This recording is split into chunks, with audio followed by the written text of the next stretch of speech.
Hello, my dear students. Welcome to my channel Hindustan Knowledge and I hope you all are doing great. So, students, class 12th के students के लिए अभी हम लेकर आए हैं आपका केमिस्ट्री का पेपर. जिन भी बच्चों ने आज केमिस्ट्री का एग्जाम दिया था ये वीडियो उन सभी स्टूडेंट्स के लिए बहुत ही ज़्यादा इम्पॉर्टेंट है क्योंकि यहाँ पर हम डिस्कस करेंगे कि कौन से क्वेश्चन के आंसर में आपको क्या लिखना था और सारे के सारे एमसीक्यूज को भी हम डिस्कस करने वाले हैं. यहाँ पर हम डिस्कस कर रहे हैं सेट 1. अगर आपका कोई और सा सेट था और इसके जो क्वेश्चंस हैं वो आपके पेपर से मैच नहीं होते तो आप डिस्क्रिप्शन में दिए हुए नंबर पे हमें अपना पेपर भेज सकते हैं. हम आपको उसका सॉल्यूशन इन वीडियो प्रोवाइड करेंगे. स्टूडेंट्स, चलते हैं अभी हमारे पहले क्वेश्चन पे. जो आपका पहला क्वेश्चन था यहाँ पर आपका क्वेश्चन है चार्ज से related. The charge required for the reduction of one molecule of MnO4 to MnO2 is. यानी कि जब हमें इसका एक मॉलिक्यूल जो है वो चेंज करना होता है तो हमें कितना चार्ज रिक्वायर्ड रहता है. इसका आंसर था आपका ऑप्शन नंबर सी, 5F चार्ज जो है रिक्वायर्ड रहता है. देन हमारा जो सेकंड क्वेश्चन है यहाँ पर आपको ये ध्यान देना था कि इसमें क्या पूछा है. सेकंड क्वेश्चन में ये पूछा है कि फॉल्स स्टेटमेंट आपको बतानी है. ठीक है, इसमें आपको फॉल्स स्टेटमेंट चूज करनी थी इन सारी में से. ठीक है, पहली आपकी स्टेटमेंट क्या थी? Rate of zero order reaction is independent of initial concentration of reactant.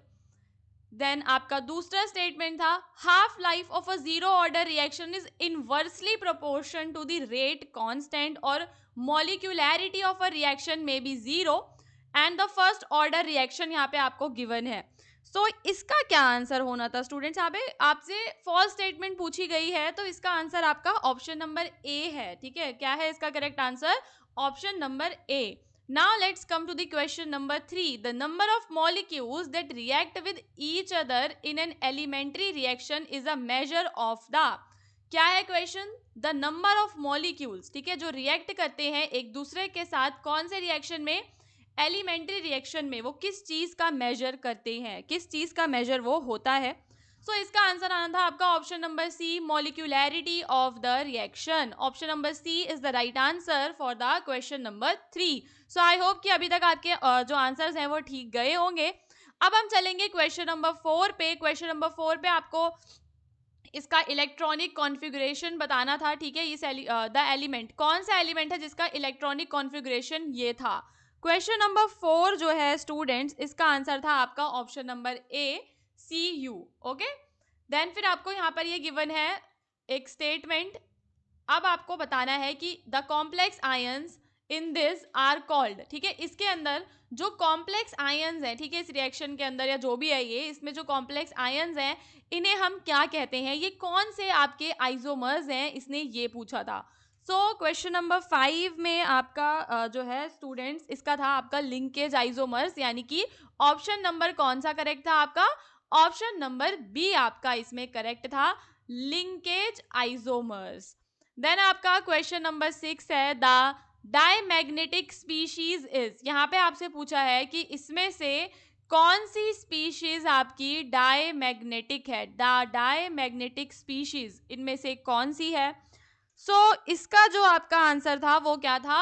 Option number ए इसका राइट आंसर था. स्टूडेंट्स, अब हम चलेंगे हमारे नेक्स्ट क्वेश्चन में. यहाँ पर आपसे इसका IUPAC नेम पूछा गया है. क्या है ये? इसका IUPAC नेम आपको बताना है. ठीक है, इसका करेक्ट आंसर आपका ऑप्शन नंबर सी था. ठीक है, कौन सा था? क्वेश्चन नंबर 7 का ऑप्शन नंबर सी इसका राइट आंसर है. अब हम चलेंगे हमारे नेक्स्ट क्वेश्चन पे which is question number 8. What will be formed after oxidation reaction of secondary alcohol? ठीक है, secondary alcohol with chromic anhydride. Okay, CrO3 आपसे पूछा है और आपसे ये पूछा है कि इसका जब हम ऑक्सीडेशन रिएक्शन जब ये करेगा, ठीक है, तो क्या बनेगा उसके बाद. ठीक है, what will be formed after oxidation reaction of secondary alcohol.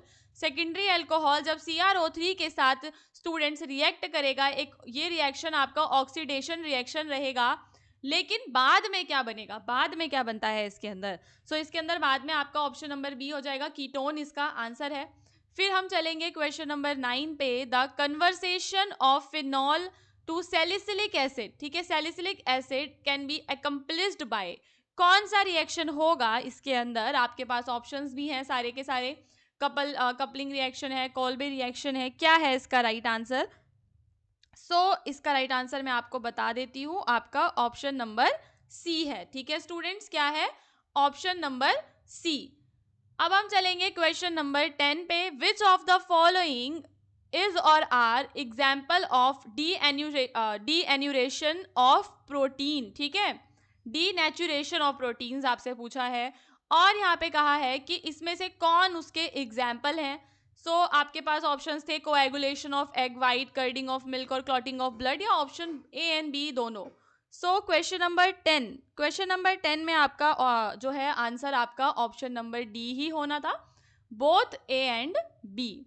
फिर आपका क्वेश्चन नंबर 11 है, nucleotides are joined together by, nucleotides are joined together by, किसके द्वारा वो जुड़े रहते हैं, कौन से लिंकेजेस या बॉन्डिंग होती है जिनसे न्यूक्लियोटाइड्स जुड़े रहते हैं, ठीक है, ग्लाइसोडिक या पेप्टाइड, ठीक है, या हाइड्रोजन बॉन्डिंग, इसमें से आपका आंसर क्या होना था? तो इसका आंसर आपका होना था फोस्फोडीस्टर लिंकेजेस, ठीक है, ऑप्शन नंबर डी होना था आपका 11th क्वेश्चन का। इसके बाद है क्वेश्चन नंबर 12, बहुत ही इजी क्वेश्चन है। क्वेश्चन में पूछा है, स्कर्वी क्या कौन सी आपके विटामिन की डेफिशिएंसी की वजह से होता है? हम सभी को पता है, बचपन से पढ़ते आ रहे हैं, विटामिन सी की डेफिशिएंसी से स्कर्वी नामक बीमारी हो जाती है, और विटामिन सी का जो दूसरा नाम है वो क्या होता है आपका? एस्कॉर्बिक एसिड होता है, ठीक है। क्वेश्चन नंबर 12 का आपका होना था ascorbic acid, which is also known as vitamin C. अब हम चलेंगे क्वेश्चन नंबर 13 पे। तो क्वेश्चन नंबर 13 आपका एजर्शन एंड रीजन वाला क्वेश्चन था, ठीक है, एजर्शन एंड रीजन वाले और भी क्वेश्चंस हैं, ये आपको ऊपर एक स्टेटमेंट दे रखा है, क्वेश्चन नंबर 13 से लेकर 16 तक थे। 13th क्वेश्चन क्या है?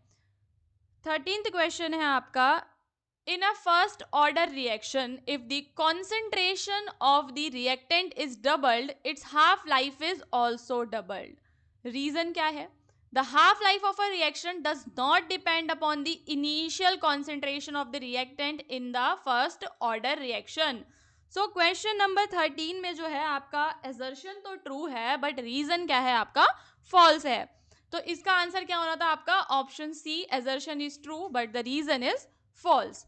फिर आपका क्वेश्चन नंबर 14 था, Cu can not liberate H2 on reaction with dilute mineral acids, and reason था Cu has positive electrode potential, ठीक है। क्वेश्चन नंबर 14 में आपको एजर्शन रीजन दोनों गिवन थे। 14th में आपका जो है स्टूडेंट्स ए और आर जो है दोनों ट्रू हैं, तो ऑप्शन नंबर ए इसका आंसर था, that assertion and reason are true and reason is the correct explanation of assertion.